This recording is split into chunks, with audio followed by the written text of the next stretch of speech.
Hello, and thank you for visiting my channel.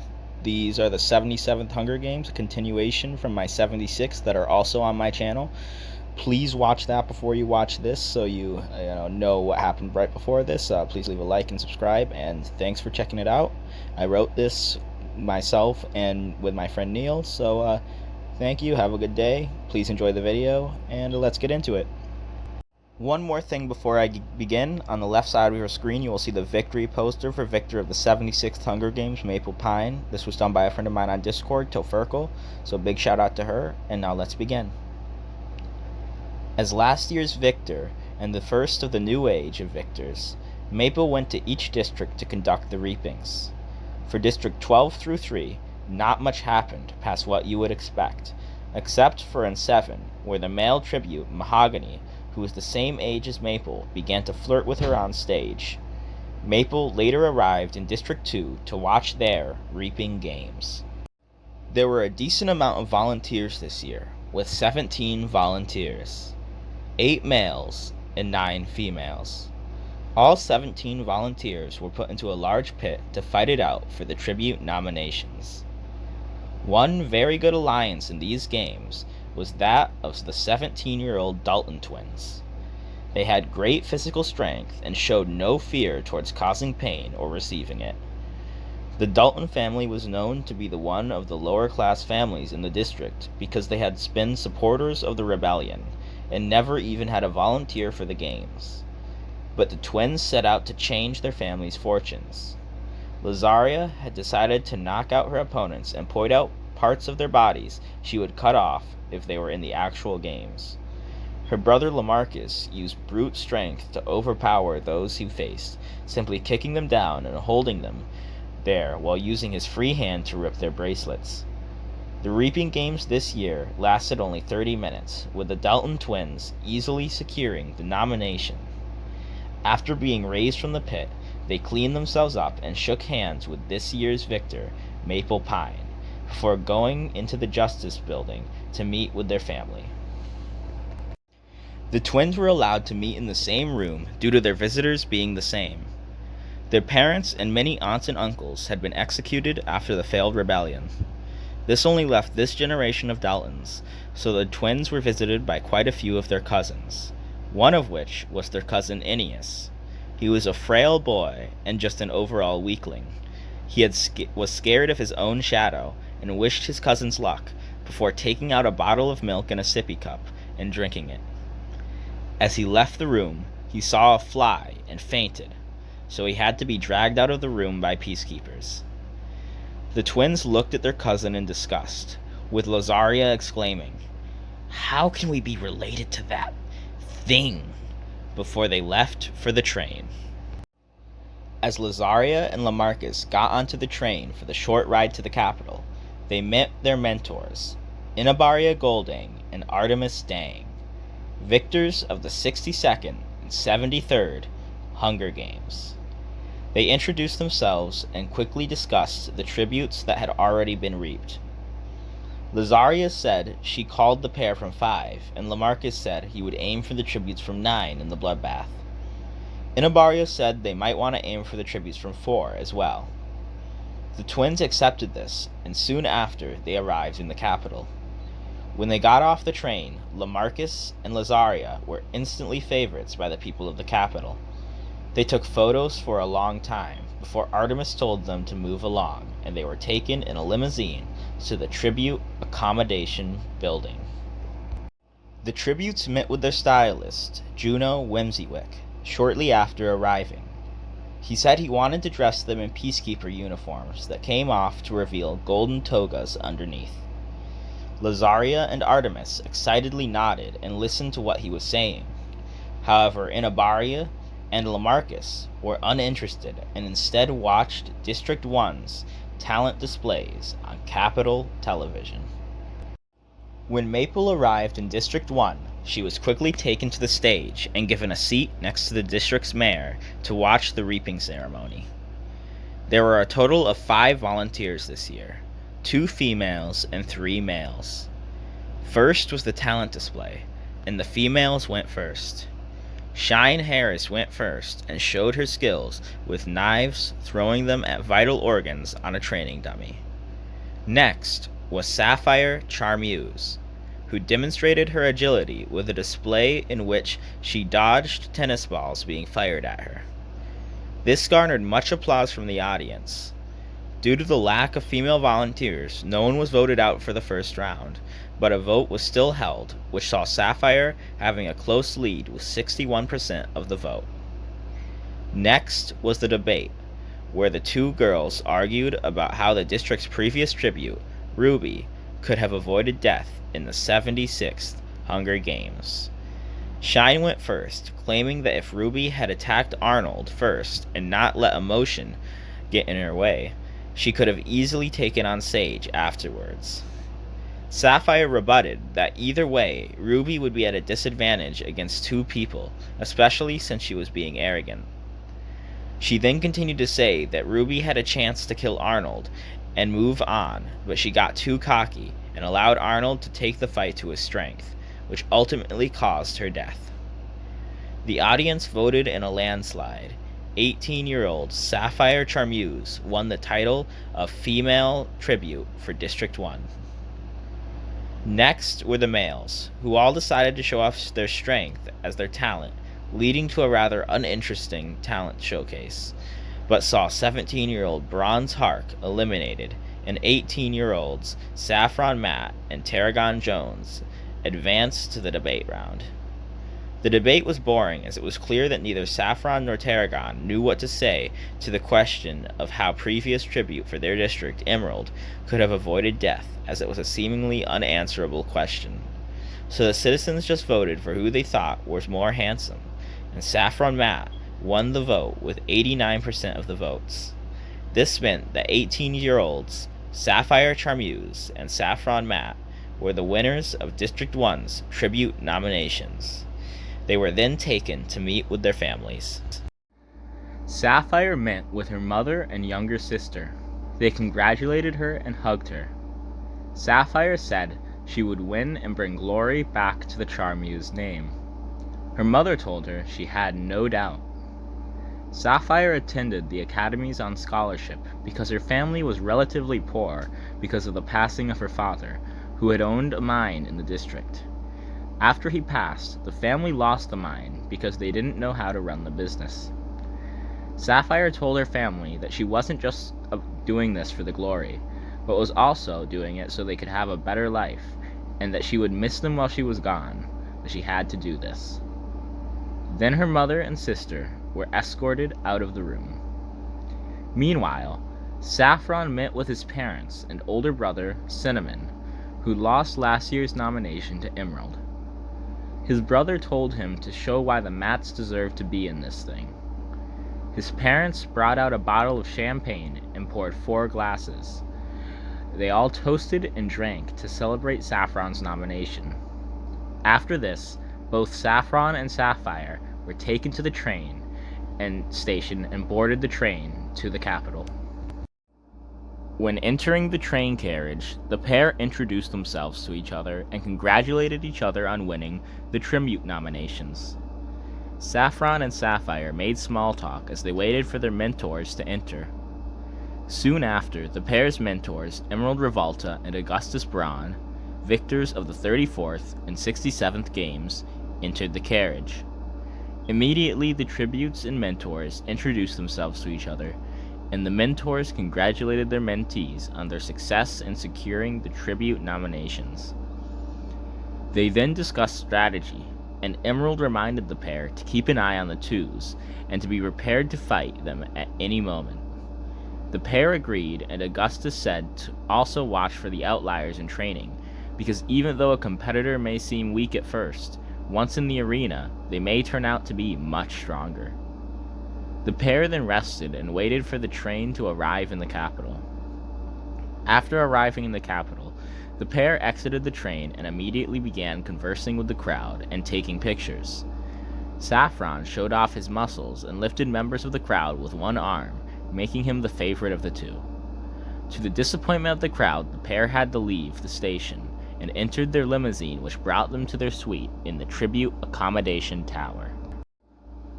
After arriving in their suite, their stylist, Emerald Balthazar, entered soon after.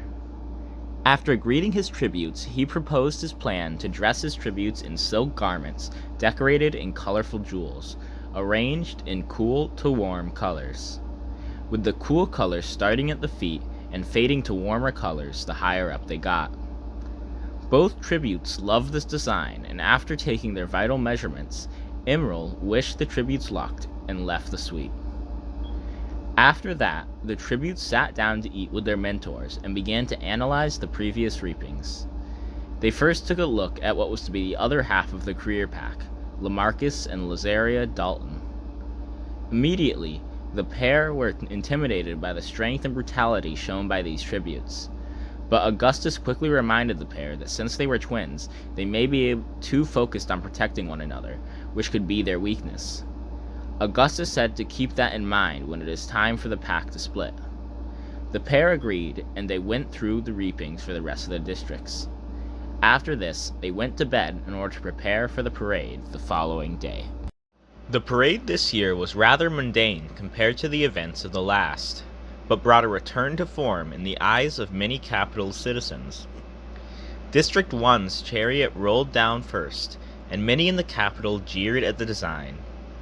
This was seen to embarrass both Sapphire and Saffron, who had loved the idea as it had been pitched to them. Anderson Fashion's official statement on their outfit was, "The pair stylist chose to take a more old-fashioned approach, attempting to mesmerize us with many colors, but unfortunately for him, the times have changed, and so has the fashion. So this dinosaur needs to be replaced." The outfits for two were received much better by the audience, who threw roses at the pair, which only helped them as the red worked well to bring out the gold shine of their togas. The outfits for the rest of the districts were the same old types of things we normally see, such as farmers for 11 and railroad workers for 6. So this made Anderson Fashion's job easy, as they picked District 2 as the winner of this year's Best Dressed. The next day, training began, and immediately the tributes from 1 and 2 started training together. They went through various stations and told each other who looked like the biggest threats, so they could target them in the bloodbath. Lazaria decided to target Technova from 3, Puffer from 4, and Copper from 5. Lamarcus decided to target Mahogany from 7, and both tributes from 9. Saffron said he wanted Vault from 3 and Gidchem from 8. And Sapphire said that she wanted Gamma from 5 and Houston from 10. They walked around viewing the others, and Lysanthius from 11 even broke down into tears as they walked past her. Saffron said that she would be Easy Dubs, which gave confused looks from Lazaria and Lamarcus, but laughter from Sapphire. He explained that it was a common expression in District 1, meaning she would be an easy kill. On the morning of training scores, the careers woke up early and practiced some more. Saffron went first. He showed his accuracy with a spear, and then lifted a dumbbell and threw it in the pool, which made a loud splash and drenched him and the game makers, which saw him scoring a 10. Next was Sapphire, who showed her accuracy through throwing knives, as well as dodging things that came towards her at high speeds, even doing a black flip at one point to avoid 4 balls coming at her at once. This saw her scoring an 11. After that was Lamarcus, who sliced off the heads of 25 training dummies with a sword in 1 minute. This saw him scoring an 11, which tied him with Sapphire as the highest scorer this year. Lazaria followed him and looked around confused at why there were no training dummies available. Either way, she shot arrows at holograms coming towards her at incredibly high speeds, which saw her scoring a 10. Other high scorers were Vault from 3, Puffer from 4, and Houston from 10, who each scored an 8. The lowest scorer was Lysanthius from 11, who scored a 3 after identifying 18 plants in 45 seconds, but cried for the rest of the time. The interview started out with Saffron, who, despite not scoring as highly as Sapphire or Lamarcus, was seen as the favorite in the eyes of many. When he entered the stage, he showed off his muscular frame in a very tight suit, and when he sat down, he told Eucalyptus, who had been wearing a light blue dress with topaz jewel accents, that she was looking gorgeous tonight. Eucalyptus quickly returned the compliment, and the interview began, and Saffron answered all the questions well, but seemed a little bit too enthusiastic about killing outliers. But overall, he was loved by the capital. Next up was Sapphire, who answered all the questions with educated answers and left a decent impression on the audience, but was surprisingly forgettable for a career. Lamarcus came up after Sapphire, and was seen to wolf whistle at her as she left the stage, which riled up the crowd.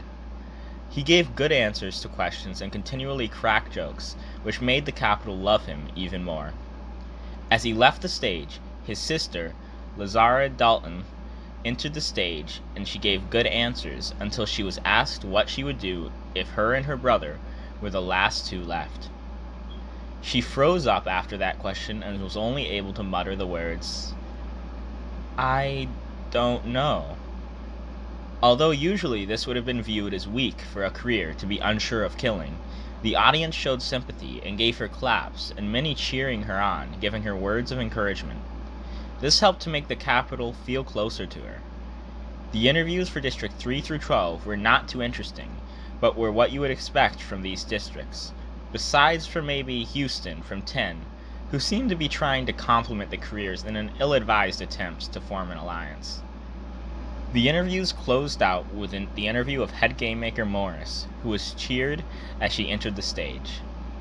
When asked what they could expect this year, Lucia said one thing to look out for is how some supplies in the cornucopia clearing may not be very helpful to tributes. She continued to answer Eucalyptus questions with open ends and partially to leave the arena mostly up to mystery, until she was waved goodbye to the audience and the interviews were over. The next morning, the tributes were flown to the arena. They were told to change into fluffy jackets, sturdy boots, and thick snow pants. Inabaria visited Lazaria and told her to relax and think straight and that she could easily win. Lamarcus was visited by Artemis, who told him not to trust the ones after the second day because they could be up to anything. Sapphire was visited by Emerald, who smiled and told her that it was about time that one of my mentees won and stayed a mentor. This was obviously a reference to the late Kashmir Richland, victor of the 64th Hunger Games, who died 11 years after her victory. Sapphire then stepped into her tube. Saffron was visited by Augustus, who told him not to be too aggressive, and that sometimes the outlying tributes could be useful. Saffron only laughed and said, "Very funny. I am going to destroy those weaklings." Augustus only shook his head and asked, "You have never seen the highlights of my games, have you?" He then walked out as Saffron said, "No, I haven't. Why?" Augustus yelled back, "It was a rhetorical question," before the tributes rose into the arena. As the tributes rose into the arena, they looked around and noticed that they were in a frozen tundra. When they looked into the cornucopia, they saw weapons that only included throwing knives and ice picks, with fruit at their feet, including a few chocolate chip cookies that, unbeknownst to tributes, were poisonous. In between the food and the weapons were sleeping bags and warm water. Sapphire then looked around and found Saffron standing a few podiums to her left, as she was positioned to the east. Saffron stood next to Lazaria, and on the opposite side of Sapphire stood Lamarcus. The group found each other and nodded to who they were going to target before the gong sounded. When the gong sounded, the careers made it to the cornucopia first and picked up their desired weapons. Sapphire ran and killed Gamma from 5, then met up with Saffron, and the pair killed Houston from 10 and Gingham from 8. Lazaria took knives and threw one into the back of Puffer from 4. After Puffer had fallen onto his stomach, Lazaria ran over and flipped him onto his back and pulled out her knife. She put her knee down on Puffer's throat and stabbed a knife into his stomach before slicing a large gap and ripping out his intestines. Lamarcus had grabbed an ice pick and killed both from 9 before he saw Hibisca watching Lazaria killing Puffer in horror. Lamarcus ran over to Hibisca, bringing the ice pick through her neck. Lazaria eventually got off of Puffer's now lifeless body and straightened her coat before seeing Vault from 3, about to throw a knife he had obtained at Lamarcus, who was killing Barry from 11. She quickly threw a knife which hit him in the hand he was holding the knife in, causing him to clutch his hand in pain before looking to see Lazaria charging towards him. He quickly turned around and attempted to run, but tripped on an exposed rock in the ground, allowing Lazaria to catch up with him. She jumped onto Vault's back and whispered, "You dare try to kill my brother," sadistically in his ear. Then she stabbed the knife into his back and plunged her hand into the wound. While Vault screamed in pain, Lazaria ripped out a kidney. She then turned Vault over and proceeded to choke him to death with his own kidney. While this had happened, Sapphire and Saffron had killed Vera from 6. Mahogany from 7 had managed to get a hold of an ice pick and a sleeping bag before killing Pharma from 12 and running from the cornucopia, grabbing food on the way out. Aiden from 12 had snuck around and collected 3 of the 5 cookies before leaving the cornucopia. The bloodbath had now cleared, and only the careers had been left in the cornucopia. After the bloodbath, 11 cannons sounded in succession while the careers gathered all the supplies left into the cornucopia structure before they each ate some fruit. They spent the rest of the day talking to each other about their respective lives and practicing with weapons. After a few hours into the first day, they saw a tribute heading towards them. The pack then got their weapons ready and looked at the figure. As they approached, the careers noticed the figure leaving a trail of red behind them. The pack got closer and saw Aiden, from 12, fall to the ground as his body continued to convulse and hemorrhage blood from his mouth. His cannons sounded as they arrived, and they saw the half-eaten cookie on the ground, which led them to realize the cookies were poisonous. Lazaria secretly grabbed this half of the cookie and hid it in her pocket, while the others disposed of the 2 in the cornucopia by throwing them into the distance. When night arrived, Horn of Plenty played, and the portraits of Vault from 3, Both from 4, Gamma from 5, Vera from 7, Gingham from 8, Both from 9, Houston from 10, Barry from 11, and Both from 12 were shown in the sky. This left all 4 careers, Technova from 3, Copper from 5, Tesla and Apache from 6, Mahogany from 7, Lennon from 8, Leia from 10, and Lizanthus from 11 left alive. During the night, the careers slept in shifts, with Lazaria taking the first shift, Sapphire taking the next, Lamarcus taking the third, and Saffron taking the last. After waking up, the careers armed themselves and ate from their supply before heading out to hunt tributes. As they hunted, they felt the temperature in the arena rise, and they began to take off their coats, instead of carrying them with them. They had no luck finding any other tributes and began to head back to the cornucopia. When they were almost back to the cornucopia, they noticed a parliament of snow owls on their supplies. The group continued to the cornucopia, with Saffron and Lamarcus running ahead to shoo the owls away. The owls cocked their heads towards the pair, and as they got closer, the owls began to screech loudly, and they started flying towards the pair with their talons ready. A majority of the owls decided to attack Lamarcus, who tried his best to fight them off, but was being deeply cut and was hit in one of his eyes. Saffron had a much easier time and managed to kill most of the owls that attacked him with the help of Sapphire.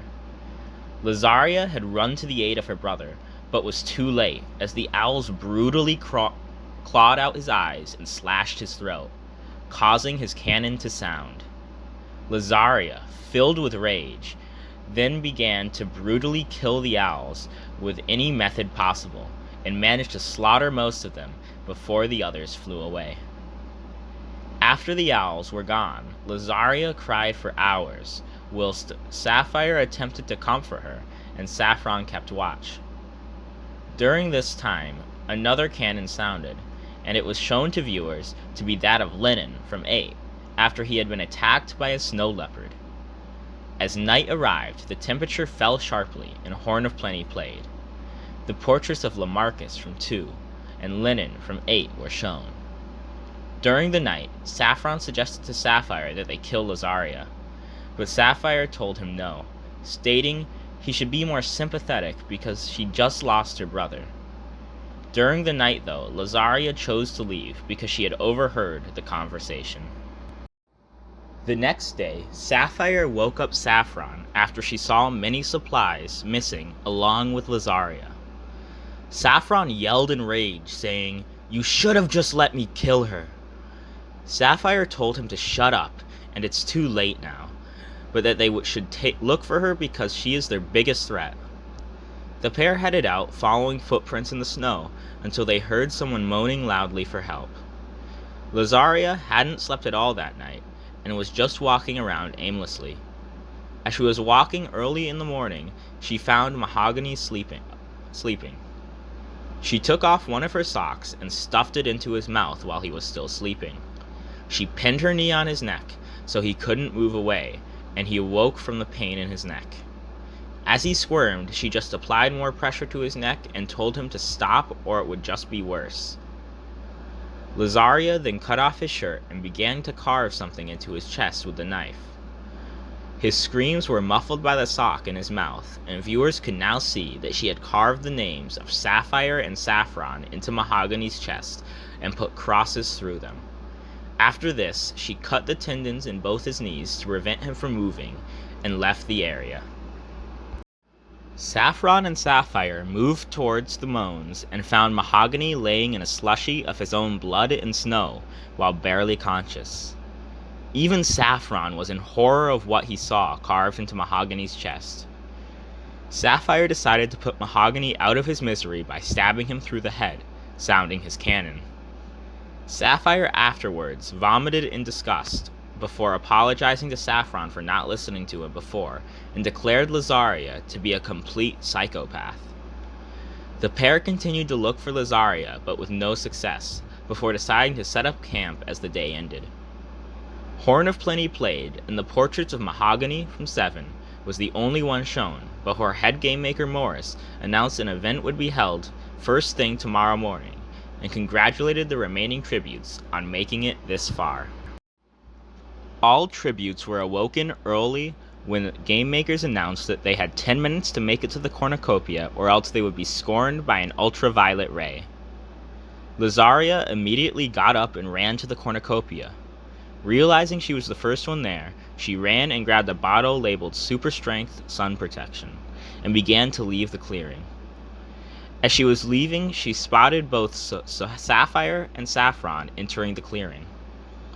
Saffron looked and saw Leia from 10 and Lizanthius from 11 running into the cornucopia, deciding to attack them instead of Lazaria, telling Sapphire that he had wanted to kill an outlier for a while now. Both Leia and Lizanthius saw him coming and readied the knives they had. Sapphire believed Saffron could take the pair of outliers and decided to head for Lazaria. Right as she ran towards Lazaria, she heard Saffron scream in pain, followed by the sound of a cannon. She looked over to see the knife of Lizanthius in Saffron's head. Sapphire looked back at Lazaria, who had already gotten quite a distance away, and she decided to run towards the outliers. Sapphire threw a knife at Leia and an ice pick at Lizanthius, quickly sounding both of their cannons. She then grabbed the bottle of sun protection and left. Technova and Copper managed to sneak in and grab 2 bottles during that time as well, but the pair from 6 failed to attend, and both were burnt to a crisp in the wave of ultraviolet radiation emitted from the force field, quickly sounding their cannons. Horn of Plenty played later that evening, and the portraits of Saffron from 1, Apache, and Tesla from 6, Leia from 10, and Lizanthus from 11 were shown. This left only Sapphire from 1, Lazaria from 2, Technova from 3, and Copper from 5 remaining. The tributes slept through the night, with the only remaining alliance being that of Technova and Copper. Not much happened on day 5, as the alliance of Copper and Technova spent their time looking for one of the careers, while Sapphire searched for Lazaria. Lazaria, however, spent her time finding owls. She would give them a slow, brutal death by cutting them open and ripping their organs out. Then she would throw them on the ground in anger over her brother's death. That night, Copper turned on Technova, killing her in her sleep, before running from the site of the death. The portrait of Technova from 3 was shown in the sky soon after, and all 3 remaining tributes expected the showdown tomorrow. The next morning, tributes were told to make their way to the cornucopia, otherwise their trackers would detonate in 10 minutes. Both Lazaria and Copper arrived at the same time. Lazaria charged at Copper, dodging a knife thrown at her, before getting close enough to him to grab hold of his neck. Lazaria gripped tightly and slammed the side of his head into the cornucopia. She then proceeded to stab Copper in the groin multiple times before she pushed him to the ground and slashed his femoral artery, killing him within the minute. Sapphire arrived soon after Copper's cannon and was surprised to find Lazaria crying over the body of Copper. Lazaria was saying that all she could see was her brother's face in him. When she turned around and saw Sapphire, she begged her to come and end it all. Sapphire looked at Lazaria with sympathy and walked over to her before raising her ice pick in the air. While swinging it down, Lazaria rolled out of the way and slashed a knife across Sapphire's calf. After Sapphire stumbled, clutching her leg, Lazaria strutted over her and began to say, "You're so weak. You think that 5 reminds me of Lamarcus? You are even more stupid than I thought." Lazaria then put her knee down on Sapphire's stomach, shoving the cookie from her pocket into Sapphire's mouth.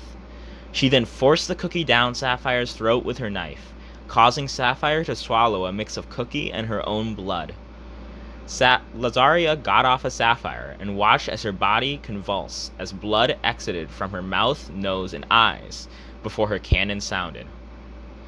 Lazaria Dalton of District 2 was then announced to be the victor of the 77th Hunger Games and was airlifted out of the arena. After the games, Lazaria was brought to a capital hospital to assess if she had any injuries. After being found to be completely healthy, she was released to prepare for the victor's interview. Eucalyptus was clearly nervous throughout the interview as Lazaria would laugh at replays of her carving mahogany and of her stabbing Copper. She answered all questions well though, and shared a few words about her brother before her time was up, and she left the stage.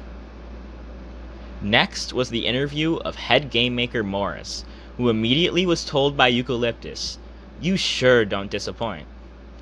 Morris laughed and said she planned to be the best she could for as long as possible, stating, "I want to go down as the best game maker in history." Eucalyptus praised Morris for this ambition, and they continued to talk about different aspects of the games, with Morris pointing out parts she wished could have been improved, and planned to remember for later games. After some time, she left the stage after thanking the audience for their time.